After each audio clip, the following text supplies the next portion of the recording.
everybody. I'm really looking forward to the conversation tonight. I think it's going to be really interesting. I'll just get started. Our first speaker, Éilis, is our representative in the inner city, and she's our candidate, the Workers' Party candidate for the upcoming European elections. Thanks a million, Kathy, and thanks to everybody for coming. I'm Éilis. I'm running in the European elections in 2 weeks' time, as well as the local elections in the North Inner City. So I guess it won't come as a surprise, we're a small party. We have to sit down and decide whether or not to run a candidate in the European elections. When you think the spend of the big parties who ran 5 years ago was around €200,000, and the parties that won seats spent around €50,000 to €60,000 at a minimum, it's not a small undertaking, so it required some thought. And I think, even in this room, which would be a fairly sort of homogenous group of people politically, there's probably a fairly broad spectrum of opinions about the European Union, about Brexit, about Europe, and I think that was probably one of the things in the cons list, is a lot of thorny issues that might potentially have to be dealt with during an election campaign. But for myself, I suppose, I think that, and it was reconfirmed writing the manifesto that we're launching today and in participating in debates over the last fortnight, speaking about socialism at a European level, there are thorny debates to be had, but there's also an awful lot of opportunities that we felt eventually made it really important for us to run in the campaign. I think talking about socialism at a European level, it allows us to be more utopian and more visionary than is possible in a small little island in the middle of the Atlantic. And that's partly just because of the scale of the economy and the number of people, but it's also partly because in many countries around Europe there are left parties, socialist parties, communist parties that are much bigger than we have here in Ireland, and those are a resource for us, hopefully into the future, which makes the possibility of action at a European level really exciting. One of the MEPs in the Portuguese Communist Party, which is one of our sister parties, recently wrote a book about the European Union, and the leading sentence is that the EU is not the first unit, it's not the first coming together of European nations, and it probably won't be the last. And I think for me, throughout the last couple of weeks of starting this campaign, that's been a really important perspective to put across.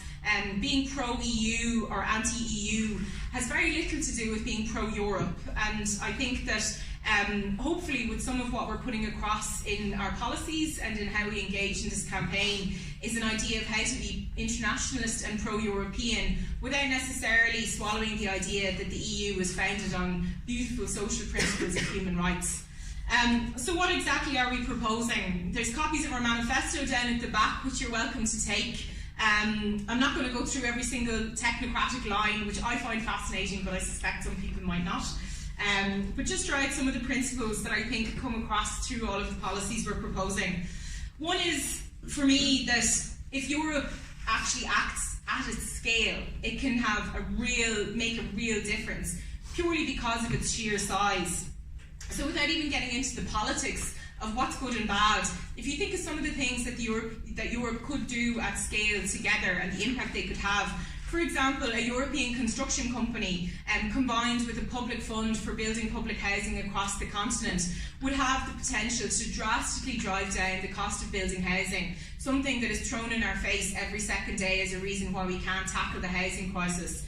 Equally, the European Union, if it acted together to buy medications of private companies, setting aside the clear need for a public company to produce medicines, even just acting as a single buyer would immediately make the European Union the biggest purchaser of drugs in the world, which would mean it would have a drastic impact on the ability of pharmaceutical companies to hold us to ransom when they set prices. So there's basic things like that because the European Union has been set up to defend business interests, simply never get on the card, and that we think it's very important to start talking about. It's not just around currency that the European Union can come together. There are potentially other issues where acting as a single unit can really work in the interests of people instead of against them. The second area that I think it's important to make clear is that the European Union has consistently picked and chosen which areas it chooses to build unity around and to enforce with law, and which areas it's happy to leave to the discretion of member states. And probably from an Irish perspective, there's no bigger example of this than the European Union's approach to trade union rights. So the European Union has managed to build a single currency, to have single enforceable rules around how much we're allowed to spend in our public services, to have single enforceable rules about how much subsidy we can give to our public services, and equally to enforce how we buy goods in a way that completely prioritises private companies over public.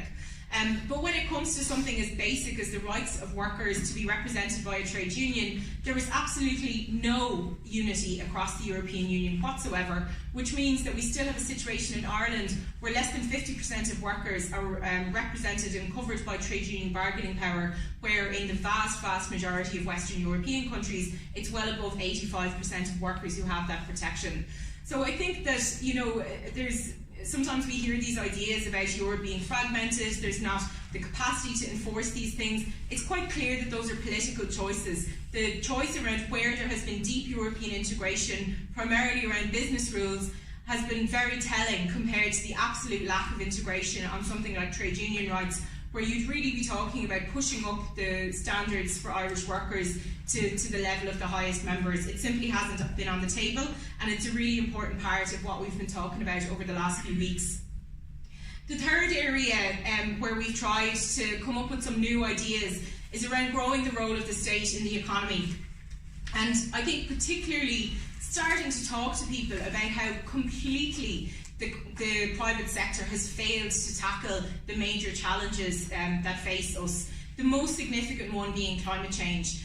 There is this incessant debate at the moment about how we're going to tackle climate change, which across about 90% of the political parties engaged in the European elections involves talking about what kind of subsidy to the private sector is likely to be most effective. And what we've been saying in those debates is, if you go back and imagine if we had left the bringing electricity to rural Ireland to the private sector, does anybody believe that the Aran Islands would actually have electricity any more than they have broadband right now? And we certainly don't. We think that a state company with the capacity to transform in a planned way with public investment, energy supply completely away from carbon-based energy is the only way that you're going to do that very necessary task without either driving down the conditions of workers massively or giving huge subsidies and handouts to corporations, which is not, I think we can agree, a smart tactic. Similarly, there is, as I mentioned, a huge gap for a company producing pharmaceutical medications which would have the capacity to actually compete with the private companies that are engaged in that.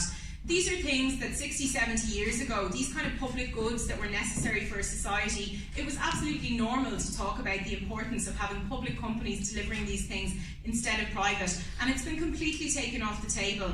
And it's something that we feel at a European level, there's huge potential to develop.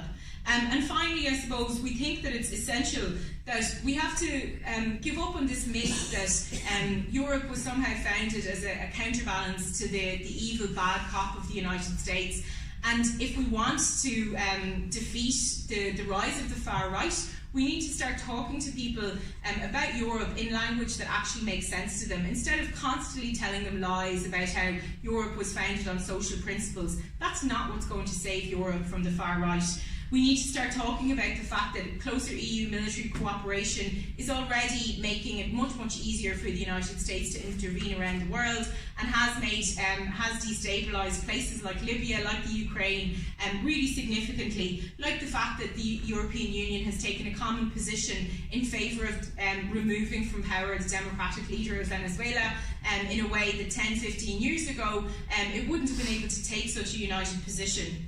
And equally, that through its trade agreements, through its agreements with Asia, with Latin America and with Africa, it has systematically prevented countries in those regions from developing autonomously. We need to stop promoting the idea that the European Union can provide a positive, or does provide a positive counterbalance to the United States. It's not the truth, and ordinary working class people know it's not the truth from their own experiences of austerity, and we will not save Europe by continuing to tell the same lies that the right is trying to tell. So where does it leave us? It brings us back, I suppose, to why we're contesting these elections. Over the last fortnight, I've repeated this same lineup of policies with a range of candidates, and I think I've come away from it feeling quite confident that it is distinctive. Generally, in a lineup of candidates, you have a couple of government parties, you have a couple of parties from the centre-left who are not able to talk about how we need to tackle the rise of the far right, because effectively they've left a vacuum there to be filled. And I feel that on the left, we're the only party that, instead of just saying what we oppose, have stood up and say, this is our way of developing the economy, this is the way we think we can take power away from corporations. It's through building up a state that we workers have democratic power over. And in that, we've put a lot of emphasis on putting forward policies that we think are realistic. But does that mean that we think if we got a majority of parliamentarians elected that we'd be able to march into Brussels and implement them? Absolutely not. Any more than when the Workers' Party successfully won support for mixed income public housing in Dublin City Council, that was actually what happened. There would, of course, be a huge backlash. There are, of course, numerous legal obstacles to implementing any of this at a European level. But the way we can win support for these ideas, the way we can win the arguments about these ideas, is by participating in those debates, by talking to people on doors, on street corners about these ideas. And there's no better time to do that than during an election. So come rain, hail or shine over the next 3 weeks, we're hoping that with your support we'll be able to talk to as many people as possible about these ideas for Europe, for workers, and for how our economy is going to move to tackle climate change and to build the rights of workers. And I'm already confident that that will be a very, very valuable engagement for our party, and we really appreciate all of your support in doing that. Thank you.